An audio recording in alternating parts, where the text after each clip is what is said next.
Ngayon pa lang yung nauso. Bagong invento yun. Mamula-mula rin yun, di ba? Pag nilagay na pag okay. Ibibigay ko ito kay Princess. Tanong yung regalo mo sa kanya. Regalo mo sa kanya ay kilay. Kilay. Wala akong kailangan ko rin yun eh. Kilay. Sige, Ma'am Bless. Sabi mo na lang. Kilay. Bakit kilay? Bakit hindi ako marunong sabog-sabog basta paliwanag mo? Bakit kilay? Please explain. Best and kilay for base. Doon ang bubuhay ang iyong base. So wala akong kilay ngayon. Wala. Meron naman. Meron naman. Ibig sabihin, i-enhance niya. I-enhance niya. Kasi doon lagi napapansin ang kilay ko. Oo. Okay. Ano ba? Ano ba? Walang kilay ah. Ay, na-issue ang kilay. Best ang kilay. Hindi sila makaget over sa kilay. Kilay is life talaga. Kilay is life talaga. Ano na lang ako, isang prutas na lang para may batch. Isang prutas ako na watermelon. Wow.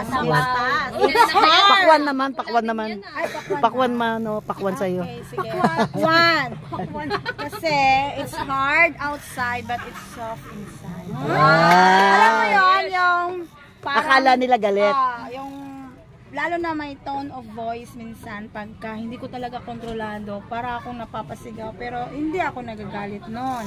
And lalo na sa text, I am very open na mag-text lang ito. Minsan walang po yan because hindi kasi hindi uso sa Bisaya ang po. Walang po sila. ang uso kasi sa Bisaya, po, hindi po. Ano yung po? Ano yung po naman? Yung, di ba yung po kasi sa Tagalog. Po. Pero kapag ka sa nasa Bisaya ka, umpo. Ayun mo, hindi ko alam. Ilongga kasi siya. Ano ba yung umpo naman? Bisaya. Wala mang umpo sa amin. Iba-iba rin ang Bisaya kasi. So, ganun. So, akala nyo lang na galit ako. But, I am just trying my best to clarify something and to reach you out, no? So, nagmamahalan tayo.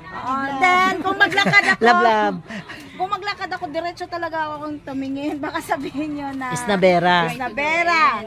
Pero pagkalabitin mo ko, huy, ka pala yan. Ganyan talaga ako. And then, soft inside, no? Madali naman ako magpatawad, madali naman ako makaintindi. Ganun. At saka, kino-close ko ang isang